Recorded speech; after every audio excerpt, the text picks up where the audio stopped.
هعمل لكم بقى اكل عجيب عمري ما عملته قبل كده. زيت زيتون هيدا؟ زيت زيتون، يعني ما دام انت موجوده يبقى لازم يبقى فيه زيت زيتون. يا حبيبي طبعا. تعمل لنا ايه؟ اصلا انا من الكوره بلبنان ونحن وانا بحب من الكوره على فكره. ايه المنطقه تبعنا بتعمل زيت مشهوره بالزيت. والله زيت زيتون. زيتون يعني البلد نفسها بيزرعوا الزيتون وبيعملوا الكوره طب اللي ده هي حلو شمال بيروت. شمال بيروت. بس مش لازم تسخن هي ما سخنش؟ الزيت. ما لازم اقعد 5 دقايق على الاقل يسخن. لا مش قوي كده، استنى ما احط له شويه كمان. لا يسخن بس على النار. طب اعرف منين انه سخن؟ بيبقبق.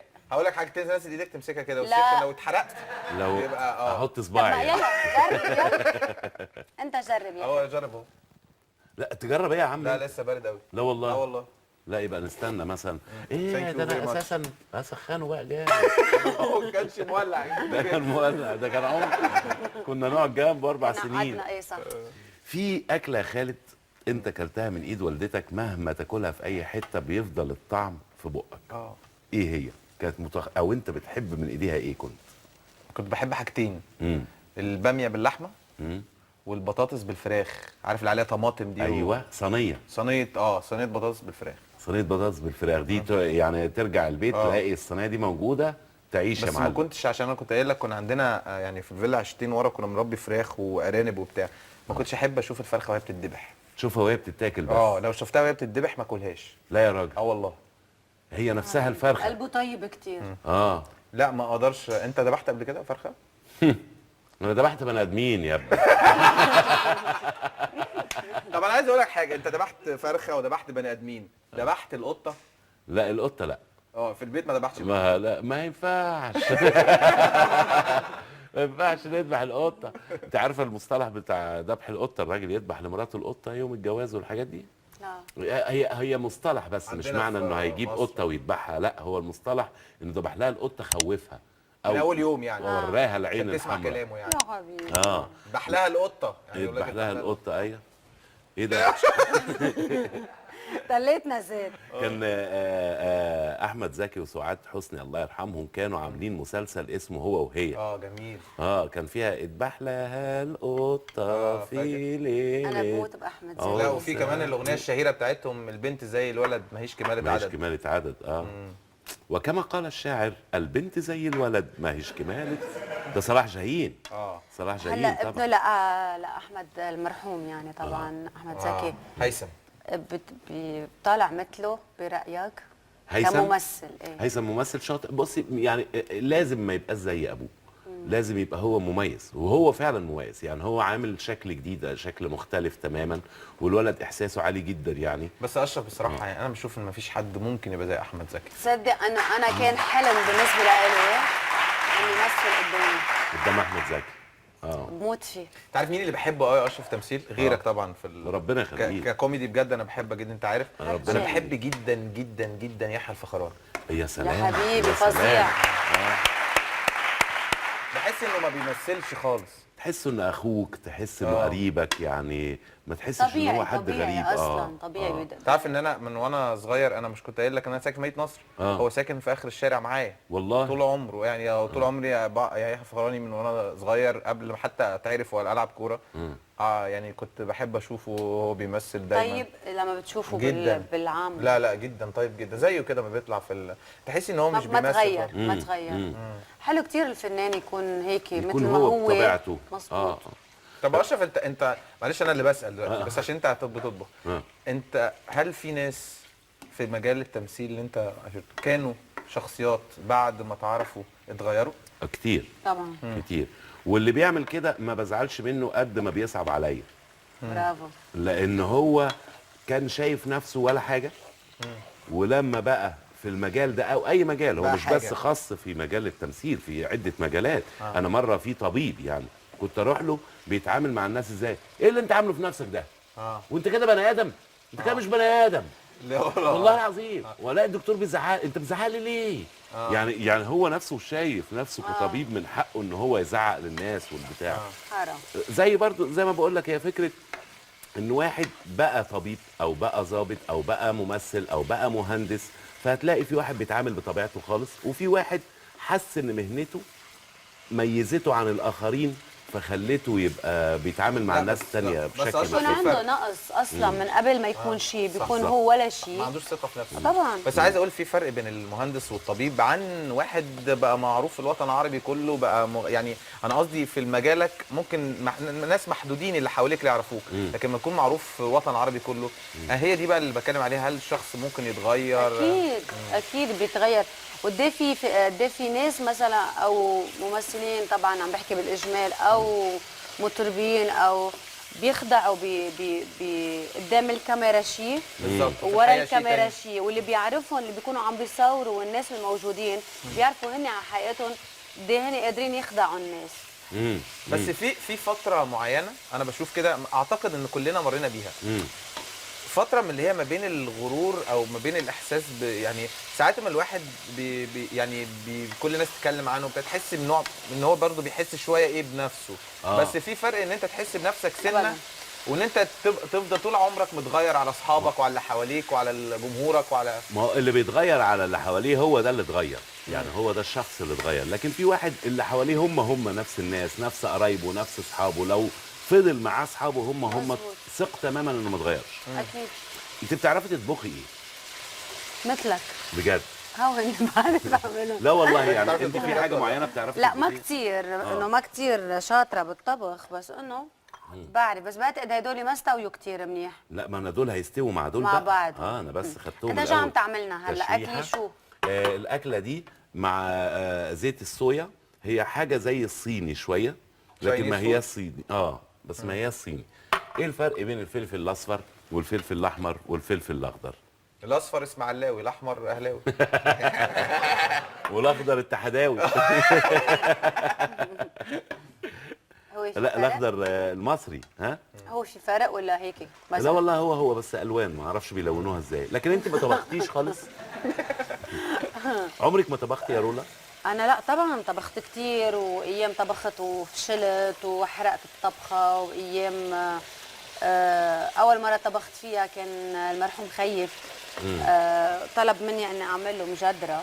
مجدره اللي هي مدردره، اللي هي عدس ورز ايوه وبصل ايوه عارف حاجه عامله زي الكشري كده بس تقريبا. بلبناني بقى. ايه تقريبا مختلفه شويه فطبعا يا حرام يعني تيشجعني اكلها محروقه ومليانه ملح وكمشه بهارات واكلها غصب عنه ده بس عشان اخوكي بس، تيشجعني. لو جوزك كانت تبقى حاجه لا تانية. لا ما هو اكلها بس تيشجعني يعني انه برافو اعملي انه اطبخ يعني بالبيت يعني. طب بتعرفي تعملي سلطه مثلا؟ ايه طبعا هلا قبل هيدا هلا لا بعرف سلطه شوي. وانت يا خالد بتعرف تعمل ايه؟ انا بعرف اعمل مكرونه مكرونه. سباكيتي. بحب مكرونه سباكيتي واحب اقعد افنن بقى، عارفه اقطع لك الزيتون واقطع لك الجبنه الرومي واقعد بقى واجيب طب اي متى حتعزمنا على بيتك مع خطيبتك طبعا؟ احلى من الجمهور يعرفونا. اي وقت ده انت تشرفينا. ربنا طب يخليك. خطيبتك طب ايه مش مش جاي معاها ولا ايه؟ ايه ده؟ اشرف انت صاحب بيت يا اشرف. صاحب بيت يعني ايه؟ ما تعزمش في بيت لا حد بس تاني مش ولا هقدر ايه؟ اعزمك في نفس اليوم، يعني بعزمك يوم تاني. هلا شو عم بتحط فلفل قشره؟ اسود. اوكي، واحط شويه بهارات. هيدي الصوص تبقى خالصه ولا؟ فلفل اسود ده الحكم بقى. لا الصوص صويا صوص صويا صوص دي خالص. بتجيبها خالص. ايه اكيد يعني. وبعدين نحط بقى فيه حبهان. يا سلام على حبهان. الحبهان. انا ما بحبش حبهان. لا والله. ما تكتب لا ولا عارف انا. ليه؟ لا بقول لك الحبهان لو جه تحت الضرس بيبقى لا ما هو ده مر. لازم تاخد طعمه بس. طب في كمون؟ لا مش محتاجين الكمون. طب ما جيبها فلفل كلها من أبيض هنا مفيش اشرف. فلفل ابيض. استنى. شويه ملح، ما حطيت فلفل ملح. لسه دي الملح. بصوا بقى بعمل ايه؟ شويه قرفه صغيرين. يا سلام. سلام على القرفه. يا سلام. واللي بتقبرني يا سلام. ايده عندك، ميزان يعني، حتى ما بيحط لا بالملعقه ولا شيء. عندك شويه العين. لغات؟ ورق لورا. ايه ده يعني؟ تبعها؟ ها رولا. رولا. ورق رولا. ده مش راضي ينزل يا رولا. ايه؟ ايش هيدا يعني؟ شو اسمه؟ شو هيدا؟ ورق لورا. ده بيعمل ريحه كويسه قوي في الاكل. ده المفروض حاجه من التوابل الهندي. لور. كينا يمكن. اسمها كينا؟ لا مثل ريحه الكينا. بس ده بيعمل ريحه حلوه قوي في الاكل. لا مش كينا. مش كينا. بس بجد على فكره الاكله دي هتطلع جامده جدا. ربنا يستر. يخزي العين كلنا بدنا قولوا ناكل لي منها. عرفت ازاي؟ هقول لكم احساسي. وانا عارف ان احساسك ما بيخيبش. عمره ما بعد في خيب. الملح الأكل اللي بالذات. حطيته. الملح بقى ده اخر حاجه. يا ليه سلام. اخر حاجه الملح؟ يا عشان سلام. الملح لما بيكون كترت كتير. طب تراهنوا انه هيطلع مظبوط جدا؟ لا بجد. لا مش رح راهن لانه ملح كترت كتير. تعرفي انه بجد هيطلع قليل وهتقولي لي ايه ده اشرف الملح قليل ليه؟ لو سمحت حط لنا اشرف شوية عملت ملح تاني. رجيم قبل كده؟ انا؟ عمري عمرك ما عملت رجيم؟ اعمله دلوقتي. عمري ما زدت اساسا. لا والله. والله انا حاله غريبه جدا. عمري ما وزني زاد، دي وزني حاجة كويسة. ثابت بقاله بجد حوالي مثلا 25 سنه مثلا 30 سنه. ما شاء الله. لا زاد يعني كيلو ده ولا مثلا وانت نقص عندك كيلو. 5 سنين تقريبا. بالظبط. ايوه. اول ما وزني وصل للوزن اللي انا فيه ده 75 كيلو فضل ثابت على طول. انت 75؟ انا 75. لا بجد والله. او 182 على طولك ده يبقى طولي. كويس قوي. 182 طولي. وانتي طيب بتطبخي بقى اللي هو الطبيخ اللي ايه اخوكي ما عجبوش الاكل ده ولا طبعاً. كان محروق؟ كنت بتدندني مثلا تغني حاجه وانت مش رح اغني هلا بدنا نسمع فقفقه يا في سلام. وقت الواحد بيبقى عايز يسمع الفقفقه بس. بس انا عايز اسمعك يا خالد وانت بتغني. يلا بليز. ايه اغني؟ ايوه يا خالد، وانا عارف ان عندك الموهبه وانت عملت كذا محاوله. ما عارف. لكن فشل؟ ايه لا ما بفشلش على طول. انا غنيت كنت عبد الحليم كان بيغير مني ايوه. بس بعد ما مات. الله يرحمه. الله يرحمه. لا انت كنت بتحب تغني لمين؟ لا ما انت مع نفسك انا يعني. بحب اغني عبد الحليم. عبد يلا الحليم. غني لنا شيء. كنت بتغني ايه مثلا؟ لا بس انا بغني لنفسي. ما هو يلا. صوتي وحش جدا. بالعكس، دندن بالعكس. دندن. ما انا كنت بدندن ايه؟ طب يلا نقعد في طبله هنا. اهي. طبعا انت مش خد هتكلمني المايك برقه طبعا. جبت خد يا خالد. وانا طبلت. ايه رايك في الحته دي؟ زلعين اسم الله اسم الله. وحياة قلبي وأفراحه وهنا في مساء وصباحه ما لقيت فرحان بالدنيا زي الفرحان بنجاحه. الناجح يرفع ايده هي هي هي.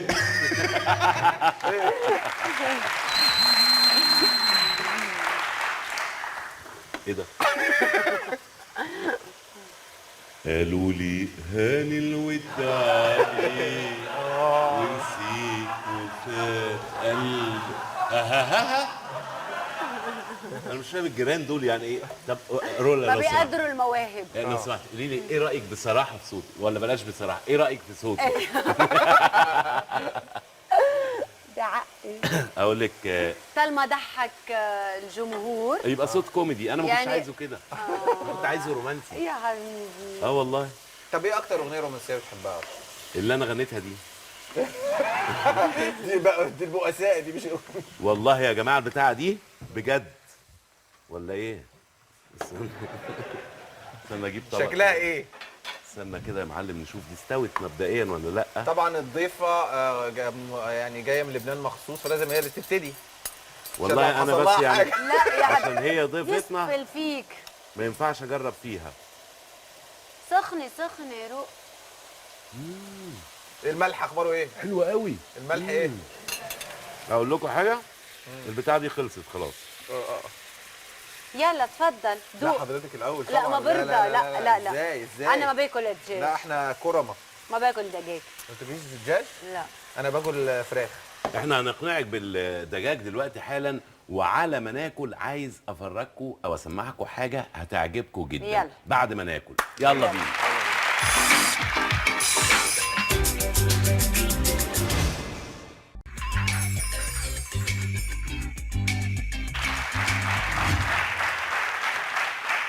اتفضلوا.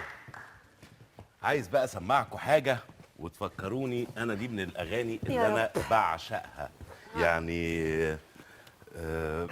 بحبها على طول مشغلها يعني.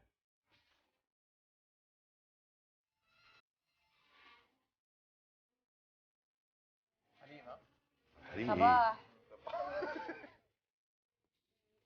توبي توبي توبي توبي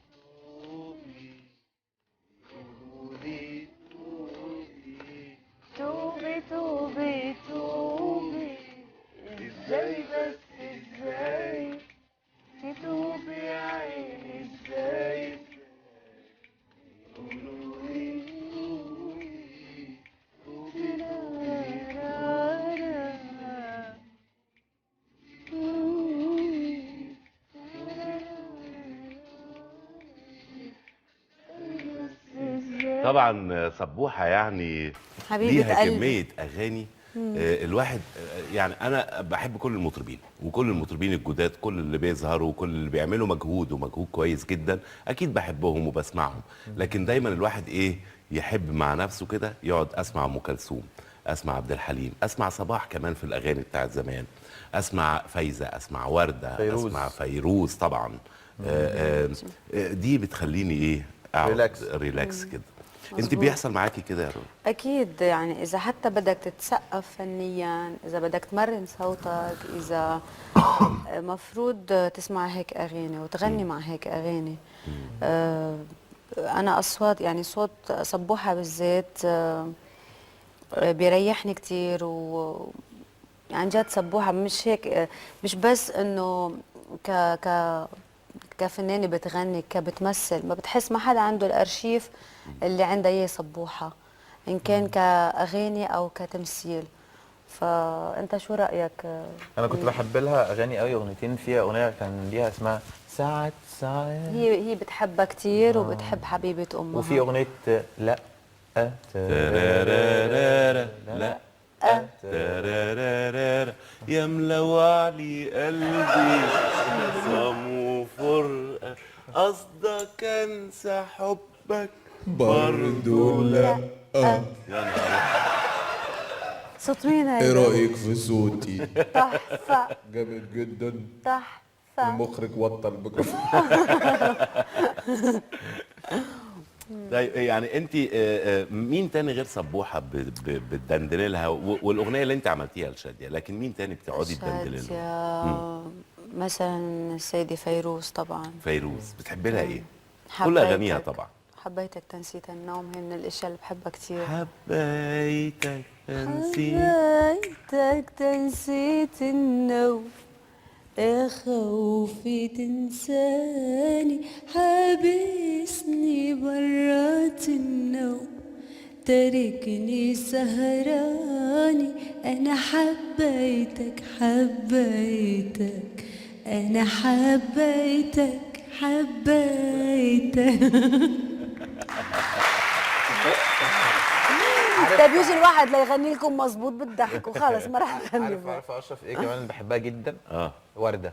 يا حبيبتي. يا سلام. طبعا. بتحبي لها ايه؟ بتونس بيك وانت معايا وانت معايا. لا طول. بتونس بيك وبلاقي في قربك دنيايا، لما تقرب انا بتونس بيك، لما بتبعد انا بتونس بيك، وخيالك بيكون ويايا ويايا، وإنجه صوتك بيونسني. يعني طبعا مع الفرق بالصوت، يعني هي الأغنية المفضلة إلي. بس اغنيه جميله طبعا. عارف انا ممكن انا بعمل كده ليه؟ انا ممكن اكئبكوا شويه، ليه؟ بس لان انا بحب لها اغنيه حزينه شويه اسمها حكايتي مع الزمان. ياي دي حته اغنيه. دي اغنيه طبعا. رهيبه دي. هيدي طب حلو ما تسمعنا يا للرقص خالد. ايه؟ سمعنا حكايتي الحقيقيه ولا حكايتك مع الزمان. لا انا مش حافظها بالظبط. انا بحس انها كده، كل واحد في الدنيا دي ليه ليه حكايه. حكايه، وكل واحد في الدنيا دي طول ما هو عايش بيمر بحاجات صعبه في حياته، يبقى حاجات حكايات. حلوه. بيبقى مجموعه حكايات. فمفيش حاجه تفضل حلوه على طول، مفيش حاجه تفضل وحشه على طول، طبعا. لغايه ما ربنا سبحانه وتعالى يفتكرنا ونروح عنده يعني. فهي يعني بشوف ان ملخص الدنيا دي هي حكايه. مظبوط. دي طبعا يعني هي فكره ان كل واحد ليه حكايه مع الزمان. صح. وخصوصا ان مع الزمان ده الواحد ناس جم عليه وناس مشي وناس صحابه وما بقوش صحابه وناس ما كانوش صحابه وبقوا صحاب. يعني دي كل واحد طول الوقت بيتعرض لده، وكل واحد ليه حكايه فيها. انت عارف يا اشرف الغريب في الدنيا دي ايه؟ يعني ان انت ساعات فجاه حياتك كومبليتلي تتغير لحته تانية بالصدفه. يعني مثلا ممكن تاخد قرار في ثانيه يغير حياتك.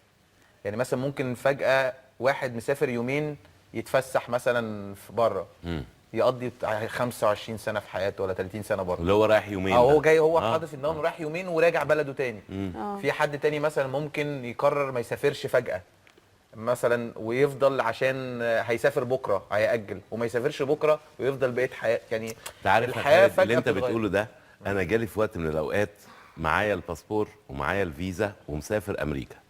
هعرض يوم واحد مسرحيه، كنت عرضت مسرحيه اسمها خشب الورد، عارفها. وبعدين عملت مسرحيه تانية بعديها اسمها ولاد رايه وسكينه مع فاروق الفيشاوي وسهير رمزي وحسن حسني وبتاع. فقلت اعرض يوم واحد، لو نجحت مش هسافر، لو ما نجحتش من غير ما اقول لهم في المسرح، تاني يوم هحجز واسافر وتعيش بقيه حياتك بره. واعيش حياتي بره. فكان فرقها يوم. كان ممكن ما تبقاش اشرف عباقي اللي بالظبط. احنا عارفينه ده. بالظبط. لا. عرضت اليوم ده، نجحت المسرحيه جدا. قعدت هنا ونسيت السفر تمام. يمكن بعديها مثلا ب 20 سنه، 20 سنه بالظبط، سافرت، رحت امريكا ورحت زياره ورجعت. انت عارف مش ان ده أكتر من نفس كده. اللي حصل لي. كنت جات لي فتره وانا عندي 20 سنه كده، كنا ما كنتش بلعب في النادي شويه، قعدت احتياطي فاتضايقت، فجالي عقد احتراف انا وكابتن مجدي طلبه في مونبيليه في فرنسا، وانا اساسا كمان بتكلم فرنساوي. فطلعت عشان اسافر، فقالوا لي لازم تطلع، خلاص مسافر وراح وهكمل بقيه حياتي بقى مش هناك. في الزمالك ولا اي حاجه خلاص. راح اتعاقد معاهم، فكان يوم الوقفه، فطلعت عشان اسافر ومعايا التذاكر وكل حاجه، لازم اطلع تصريح سفر اللي هو الجيش. مم. فمع لقيت الدنيا واقفه. تاني يوم لقيت الراجل، كنت المفروض عندنا ماتش بعد يومين، بيدخلني المعسكر بلعب الماتش واجيب جون، رحت مكمل يا بقيت حبيبي خلاص. حلو حلو يعني المصير سبحان ده الله، طبعا. يعني شوف ورقه. وكسبنا لعيب جامد جدا طبعا يا خالد طبعاً. يعني. زي ما كسبنا برضه ممثل جامد جدا. ربنا يخليك. لا طب انت مفيش بجد. حاجه غيرت حياتك؟ لا الحمد لله كانش قرار عندك في حياتك؟ خالص خالص. قرار كنت رايحه كده وحودتي خالص. كده؟ لا انا عايز بجد ارجع والله. معاك القرار حلو بقى. لا لا غير حياتي بجد. هو اني كنت موديل، وحد من اصحابي يعني بيقول لي انا بشوفك فنانه يعني بتغني، وكان بين المزح والجد يعني انا ناوي اني اغني، لانه للاسف ما كنت عندي خجل كتير كبير، ما كان عندي جرأة ابدا اني اوقف قدام جمهور او اني حتى اغني قدام حدا. حتى لحديت هلا اذا مش انا على المسرح بحس حالي ما بعرف اغني، بحس حالي بتلبك. هيدا يمكن اكيد شيء غلط تحس فيي. بدفء اما يكون في فرقه معاكي اللي انت عامله لا معاهم يبقى حتى بروفات لو ما في فرقه، لو انا واحده واقفه على مسرح وقدامي ناس بغني كانه ما في شيء، عرفت؟ بس المشكله على طول انه اذا بكون قاعده مثلا غني بحس بخجل حديت هلا. لغايه يعني دلوقتي. لغايه دلوقتي سبحان الله. على المسرح انا اول مره اشوفك في حياتي اشرف. كنت طالع في مسرحيه في دور عسكري تقريبا، خشب هي الورد. خشب الورد. خشب الورد. اه فكان دايما يعني اشرف يعتبر كان دوره صغير ساعتها، ما كانش كبير بالمساحه بالنسبه للابطال اللي كانوا موجودين، بس كنت بستنى اما يطلع عشان بحس ان هو القصه، يعني هو اللي بيضحكني، هو اللي بيعمل افات. انا فاكر عامل شخصيه بتاعت العسكري وحابب أيوة. الشخصيه فعاملها بجد قوي، فعامله ضحك جامد مع الناس. وكان عبد المنعم مدبول الله يرحمه كمان. كان اول تعارف ليك مع الناس. طبعا. نرجع تاني لموضوع كنتوا. طبعا. انت ايه اخبارك ايه بقى؟ يعني انت وانت موديل صغيرة. قالوا لك تعالي يلا عشان والله ليه لا لا انا جيت لما عرض علي صديقي الفكره كنت مستصعبتها كثير، لحد ما جيت لهون على مصر وقلت بدي اعمل غنيه سنجل، اشوف الدنيا عامله ازاي، هل هنجح ولا لا؟ اذا زبطت ما زبطت خلص بدي اترك خلص. كنت قبل كمان جربت عند مع شركه ببيروت، كانت هلا مسكره الشركه مش رح اذكر اسمها. فجيت لهون وتعرفت بالصدفه على استاذ محسن جابر ومضي معي عقد وهذا الشيء غير لي حياتي. واللي غير لي حياتي اكثر لما تركت شركه عالم الفن، وكان تحدي كتير كبير بالنسبه لإلي. قلت ولما يعني حتى بدي اقول شغله صغيره، انه ساعات الاشياء النقد اللي بيجرحك وبيأذيك وبيحطمك، تتحمس. اذا قدرت تقاومه بقويك. تمام. وقت اللي يانا قبل ما تنزل وقبل ما حدا يسمع كلمه انا مغنيه فيها، نزل نقد مش طبيعي عليها. مين رولا، مين مفكره نفسها، مين عشان هيك عملت صوت مع صباح شنيع، كمان. شكل شنيع، وحده موديل جايه تغني مع صباح، جايه تمس التاريخ، حرب مش طبيعيه علي. هون قلت واقسمت انه اذا انا عملت المستحيل للفن، اذا يانا مش رح انجح. مش هكمل. انا حبيت الفن ما حبني، خلص قررت انه انا خلص. وكانت نقله كتير كبيره بحياتي، وهي الاهم، يعني هي اللي كونتني، هي اللي اعطتني هويه. ولحديت هلا ما بزعل يعني اذا بيقولوا رولا صباح او يعني ابدا، ده هذا فخر وهذا نشان بعتبره رح اخده معي للابد، لانه طبعا انه الوقفه حد صباح هي وحده شهاده، واني غني مع صبوحه هي وحده شهاده، واني كفي حياتي مع صباح هي شهاده، واني دائما تكون على اتصال وتبقى سند بكل شيء بحياتي صبوحه هيك كمان شهاده بالنسبه طبعا لي. طبعا. اشرف، يعني من كلام رولا اخدت حاجه كده.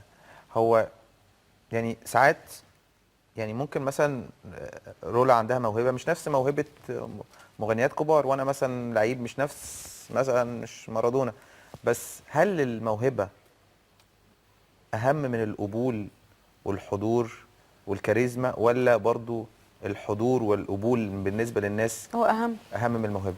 لا اكيد يعني اهم. هو الحضور هو الموهبه. يعني الموهبه اللي ربنا بيديها لك في الحضور وفي الكاريزما وفي قبول الناس ليك. يعني واحد موهوب، يعني موهوب بس في أشرف. مش انه يحفظ كلام. لا بس بس في أشرف. منهم عندهم اصوات مثلا رائعه. خياليه، يعني بس مش ما بيغرسوا يمكن ما في منا الذكاء. على الساحه الفنيه، ما عندهم قبول. لا هو ما عندوش ذكاء ازاي يلمع الموهبه اللي عنده. احنا عندنا مهنه صانع النجم للاسف، هي مهنه ناس يمكن في الطرب شويه موجوده، مهنه صانع النجم، لكن مثلا في التمثيل ما فيش مهنه صانع النجم. النجم هو صانع نفسه، اذا كان هو بقى بنفسه بيجتهد عشان يوصل لحاجه ولا اوكي لا. بس هون فيك صح. تقول اذا حدا وقف حده بيساعده، بس هون اذا الواحد يعني كيف الجمهور ما بدي أقول لك؟ قبلوش ايه خلاص. يعني انا قصدي ايه، في ناس أنت خدوا فرص كتير والناس ما لا، قبلوهم. في حاجة ايه، ما هي اللي بيقولوا أشرف. عندهم صوت بياخد العقل، وعندهم بالظبط. شكل بياخد العقل وما قبلون. في حاجه اسمها ان انت تكون مجتهد جدا، دي ممكن نكون مجتهدين جدا وكون ذكي جدا وعايز تعمل، بس في النهايه الناس مش قابلاك، مهما تعمل مش قابلينك. فاهم قصدي؟ فبالتالي ما بتعرفش توصل في النهايه. ممكن يكون واحد موهبته اقل بس عنده حضور، عنده قبول، عنده ذكاء، عنده ازاي يعمل ايه وما يعملش ايه. كل الحاجات دي بتتجمع بعض طبعا. وده احنا شفنا فنانين كبار كتير، فنانين تانيين ما خدوش نفس فرصتهم بالظبط، ومع انهم اقوى منهم يعني، وبرضه مطربين نفس طبعاً، الحكايه يعني. طبعاً. ده كان في مطرب جامد جدا اللي هو محمد قنديل. طبعا. محمد قنديل ليه شويه اغاني بصوته القوي جدا، لكن كان في نجوم حواليه هم اللي ظهروا. تمام. برغم قوه صوته وبرغم بكل الموهبه اللي عنده دي، لكن ما خدش نفس الفرصه دي. لكن ما زال برضه اغانيه باقيه، وما زال قدامنا كميه العاب يلا. ممكن نروح نلعبها. يلا بينا. يلا بينا.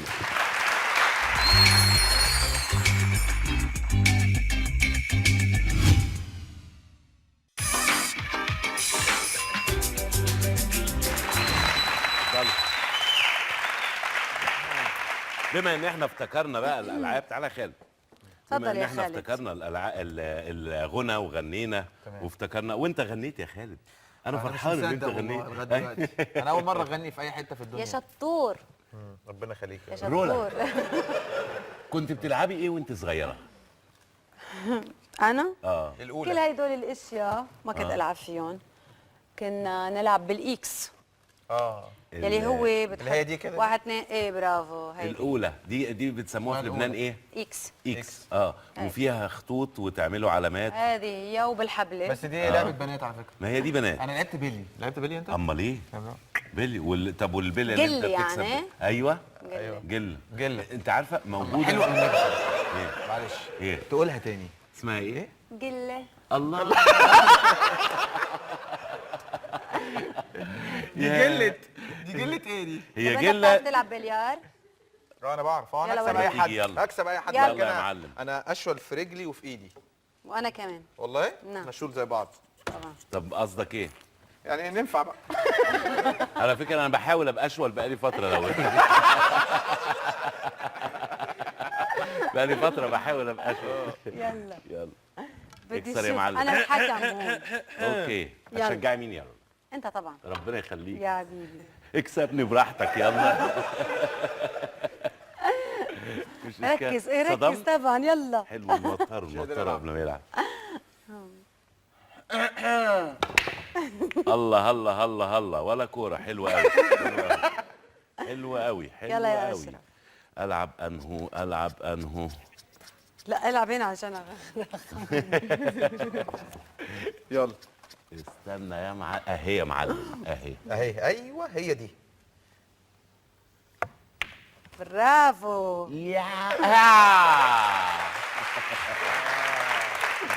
انتوا ايه بتشجعوا السرقه ولا ايه؟ الله الله الله الله. حكي دقيق. يا رب يا رب يا رب يا رب. ده ايه اللعيب الجامد ده؟ ايه اللعيب الجامد ده؟ اقول لك محدش لعيب عارف جامد يغلبه ليه؟ ولا عارف ايه؟ لعيب جامد ليه؟ اتشجعت. طبعا شجعت قبل ما شجعت ألعب. وبقيت اشول.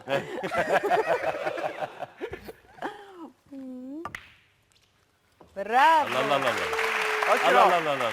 انت عمرك ما نزلت انا الكوره. عمري انا لو اعرف بص ممكن تسجلي لي التشجيع ده على كاسيت لو سمحت.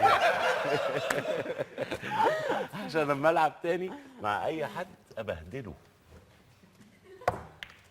هارد لك هارد لك. انت نزلتي له هو. في حاجه ان شاء الله. يخزي العين. كنت بتلعبوا ثلاث طابت ولا طابت. هنزل دلوقتي. تلعبوا بيلي وبالحبل جل. جل وبالحبل. واكس. ده جامد. بس هي مش لك هون. بس في لعبه انا كان مين حد برضو لبناني قال لي على اسمها هي نفسها كنا بنلعبها. زيز عيني.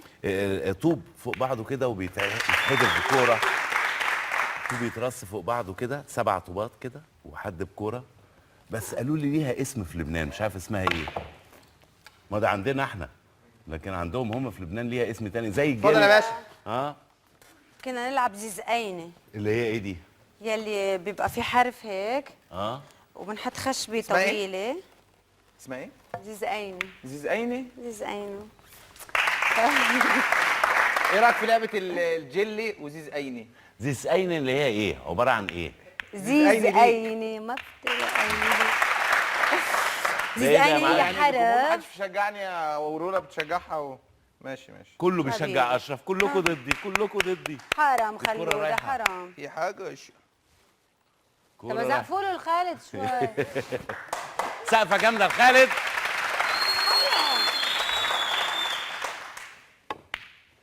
حلو حلو حلو. بص دي اخر كوره هلعبها وبعد كده هنروح لحاجه يلا. تانية اهي. تمام. هي دي دي اخر كوره عندي. اتفضل يا باشا. اتفضل يا باشا. دي كانت نهايه فرقه. انا ممكن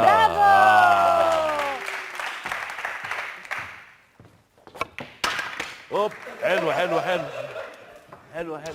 عارف كورة دي مش ليه؟ راضية. عشان رولا راحت هناك. ده احنا جينا للعبه بتاعته. خالد طبعا لازم يلعب ضدنا لا، احنا العب انت الاتنين. ورولا. لا لا لا، طبعا طب- انا الحكم. انا هشجع اشرف. العب انت العب انت ورولا والعب انا معاكم ماشي. طب انا طبعا هلعب بالابيض ولا بالاحمر؟ انت المفروض تلعب بالابيض طبعا. ماشي. ورولا بالاحمر. لا لحظه بدنا نقلب الايه. انت رح تلعب بالاحمر وانا رح العب خلاص انا بالأبيض. هلعب بالاحمر. خلاص واحنا هنغلبه دلوقتي. إيه طبعا انت ما بتلعب هي معه. الكرة فين؟ اهي. لاني فاشل وعايز جداً. يسالني ويسال ويقول معاكي لي دي هي الكوره فين؟ ودي اوكي وهنشوط عليه. ايه ده؟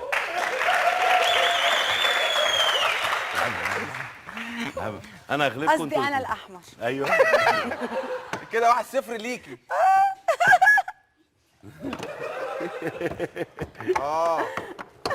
يس حضرتك ما لعبه. تشوف فوت الجول انا.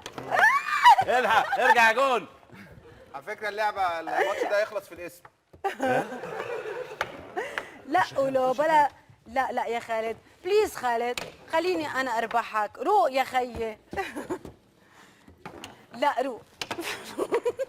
ايوه انت بعتيني. لحظه. ايدك عنه.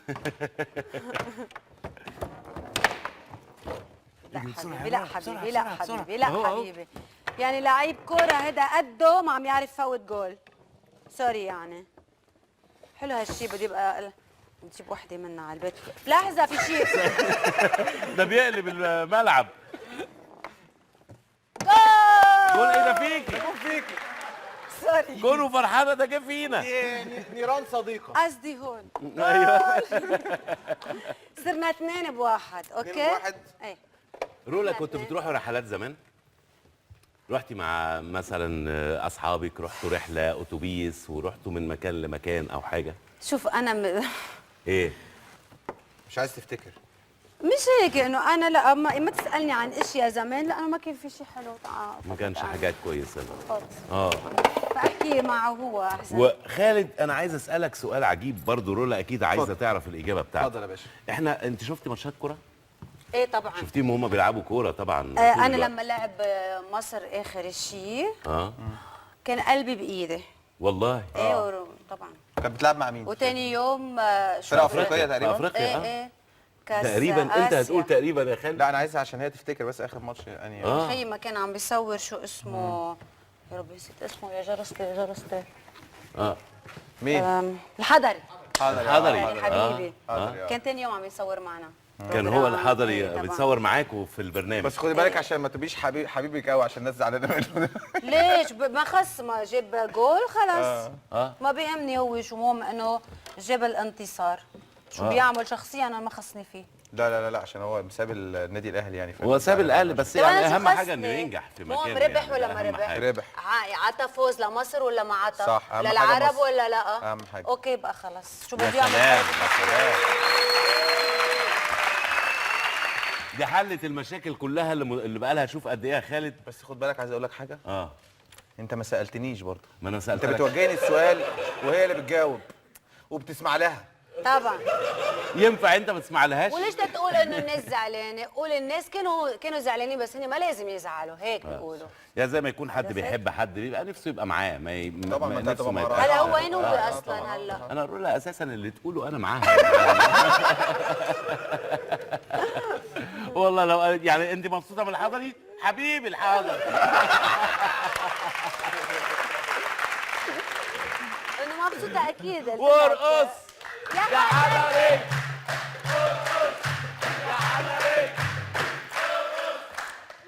من هذا المكان اعلن حبي للحضري. هلا هو هنا ومش عم يلعب بقى خلاص. نلعب دارت. طب اقول لك بقى مفاجاه عشان تعرفي. انا ساكن في الدور الرابع والحضري في التاسع في نفس العماره. والله؟ والله. يعني هو موجود دلوقتي في التاسع؟ يعني انا اقرب ليك يعني هو ما سافرش ولا حاجه؟ ارقص. يعني الحضري طلع في النهايه ما يعني سافرش. انا ساكن معاه.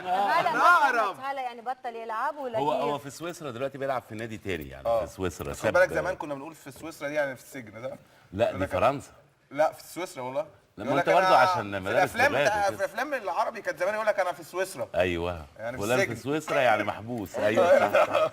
كان لينا واحد صاحبنا لسه راجع كان من سويسرا. في سويسرا قريب برضه يعني. لا خالد بجد يعني انا بشوف اللعيبه مع بعضيهم انا هموت اعرف الحكايه دي. وبيتخانقوا وبيعملوا ومش عارف ايه وهم في النهايه اصحاب. يعني فكره الخناق ده من نتيجه حماس في اللعب. لا هو الكوره اتقلبت ما بقتش هوايه. بقت اكل عيش. تمام. يعني بقت وبعد كده الكوره دلوقتي بتجيب فلوس كويسه جدا. تمام. فكون ان انت اصحاب بره الملعب ده قصه تانية غير ان انت بتتنافس زي ما انت عايز. انت مثلا هنيدي صاحبك جدا ومحمد سعد وكل الناس، لكن ما تبقى عايز فيلم عايز تكسرهم تبقى اعلى واحد أكيد. فيهم. أكيد. ده طبيعي في شخصياتنا ان احنا ان كل واحد بيبقى عايز ينجح. بس لا اتنين بيلعبوا قدام بعض وده يكعبل ده عشان ده يقع لا ممكن. بس مش يعني مش يكعبلوا. ما بتوصلش. ما توصلش يعني الايذاء اللي هو المقصود يعني. لا بس في اي رياضه دايما بيبقى في تنافس وفي كور مشتركه اكيد هيبقى في. وبعدين يجوا عند الجون مثلا وحد بيرفع مساء الخير ويجي عند الجون حد بيرفع كوره وتلاقي التاني ماسك التاني من وسطه كده ماسكه. ده عادي؟ لا هو من وسطه بالظبط تقريبا. طب انا عايز اقول لك حاجه يا لو انت مثلا بتلعب وراح فجاه رولا جات لك المدرجات اه وراحت قالت لك اشرف وانت نازل تلعب فاهم؟ قالت لك اشرف يعني هتلعب ازاي؟ قبل ما تكمل الفيه هسيب اللعب يا جماعة. رولا نعم. هوريكي لعبه الفشل. هتحبيها جدا. الفشل. هتحبيها جدا اللعبه دي يا رولا بجد. بحبها انا بس انه بخاف لا تروح على الجمهور. لا ما تقلقيش. لا اتفضلي لا. اتفضلي يا خالد. انا حاسس ان انت بتديني مصاصه. بس لذيذه جدا. يلا تفضلوا. يا اهو بالراحه. بيان على المعلم. لا لا لا ما برضى.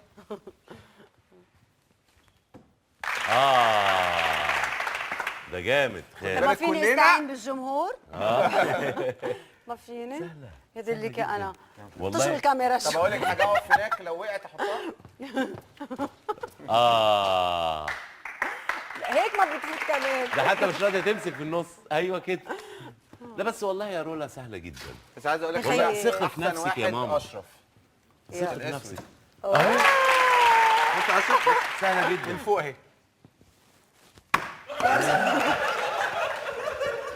وبص يا اشرف واوعى وحوش. برافو. برافو. مين ربح هلا انا؟ طبعا. ميرسي. انت ربحتي 2 زي القمر. يا مين؟ حبيباتي. هي ربحت 2 زي القمر. طبعا. يعني هالحلقه عن جد. رولا مين اكتر حد في قاعدين انا وخالد يعني انت معجبه بيه بجد يعني اثنيناتكم مهضومين بس انا معجبه فيك اكثر كوني شفتك بتمثيليات كثير وبمسرحيات كثير وبأفلام كثير. مع السلامه يا خالد. خالد لا ما تعيطش يا خالد. خالد والنبي يا خالد. خلوده يا نهار اسود. على فكره يا جماعه الطول بيلعب دوره في الموضوع. رولا ما بتقلك خلوده؟ ايه؟ رولا ما انت قلت لي خلودي؟ أيوة. يا نهار اسود، ده انا قاعد هنا. يعني انا مستعد تقول لي يا خطيبتك ما خلوده. بتقلك خلودي؟ لا خطيبتي بتدلعني قوي والله. شو بتقلك ما بتقلك هي خلودي؟ اسمها هبه على فكره. والله ما قلت لي انا بقول رولا. لها هبهوبي وهي بتقول لي خلودي. ما هو قال اسمها من اسمها؟ رلوله. حد دلعك ايه يا اشرف طيب؟ انا اشروفي؟ على حسب مين اللي بيدلع. على في ناس حسب. تقول اشروفي ولا اجرى. والله على حسب مين اللي بيدلع طب ايه او وبيدلع. احلى دلع اتدلعته؟ شو كان من والدتي الله يرحمها. كانت بتقول لك ايه؟ شو كانت بتقلك؟ انت يا زفت الطين.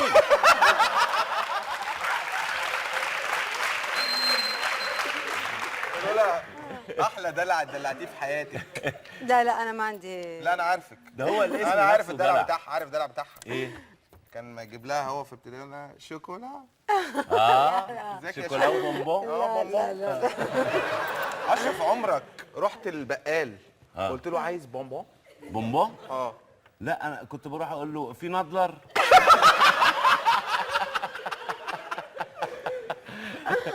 لكن اروح للبقال اقول له في شوكولا. باشا باشا يا معلم. انت عارف انت شوكولا مين؟ اشرف عارف انت لو رحت البقال قلت له في شوكولا عارف هيعمل لك ايه؟ عارف.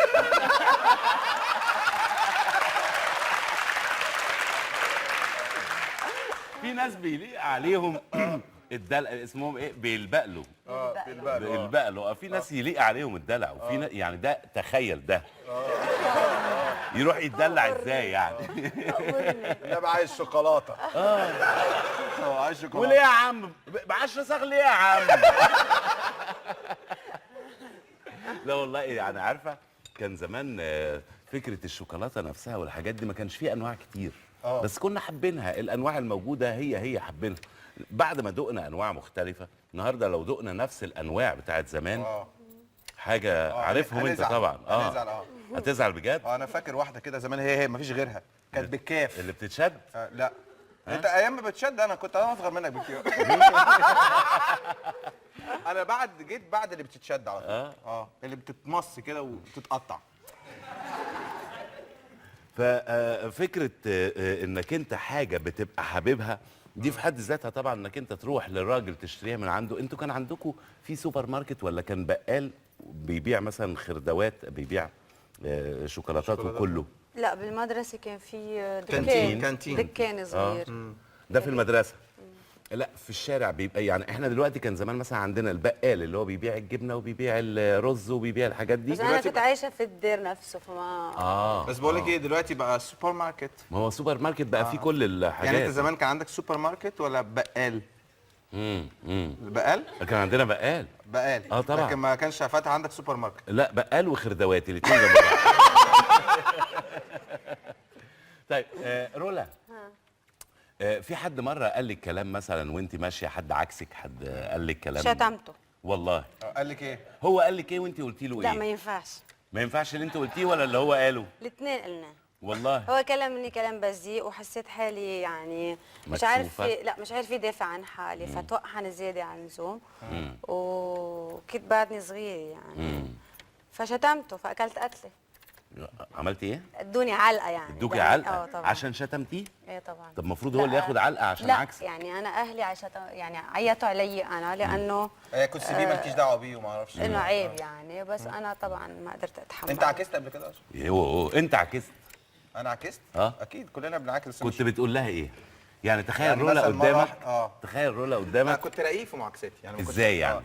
طبعا يا لما ده الواحد قمر انت جميل. ده الرقيق. يا لهوي. ده الرقيق. ده الرقيق يا واد يا قمر يا جميل. اكيد لو هو والخشن قال لك فيه. كده يعني. لا هيك بعده مهذب يعني، بس لما بتحكي بطريقه بالشعر. انت عكست قلت ايه؟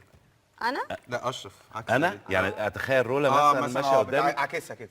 مش هلحق اعاكس. ده انا هبص كده بس يا معلم. يعني اخاف اعاكسها. تخاف تعكسها؟ ده تشتمك. والله. بعد لسه.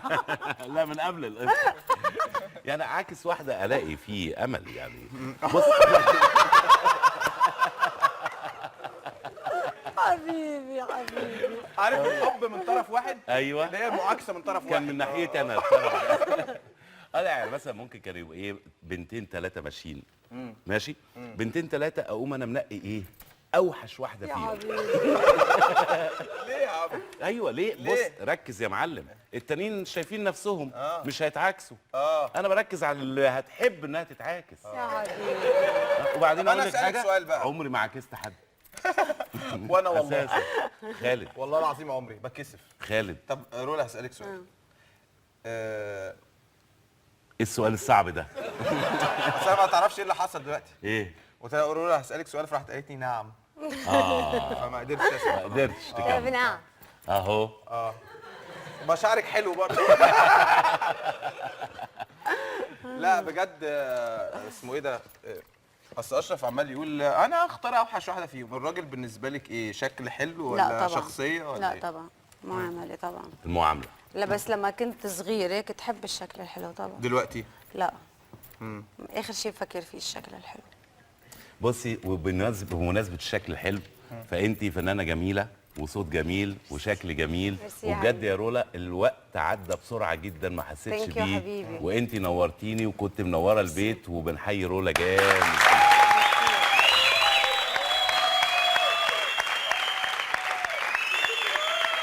كابتن خالد الغندور الجامد جدا، من اول ما مسك الكوره ومن اول ما لعب ومن اول ما عرفناه وهو كان زي ما هو يعني. طبعا اكيد ما في الفتره دي ما حصلش اي حاجه يعني. انت جالك حاجه في ايديك ولا ايه؟ في وسط لعيبه ولعيبه جامدين جدا، واثبت نفسه وبقى كابتن الزمالك وكابتن مصر وفاد مصر فتره طويله جدا، ولغايه النهارده بيقدم برنامج ناجح وبيحلل تحليل ناجح جدا، عارف كل خلفيات عن كل اللعيبه. بجد يا خالد انا استمتعت بوجودك معايا النهارده، واكيد كل الناس استمتعوا.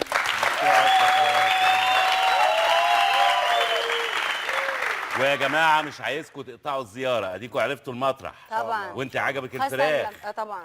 طبعا. خلاص انا اتفقنا. بدي اقول لك ثانك يو، ميرسي لكم وميرسي لهالبرنامج، ميرسي لكم.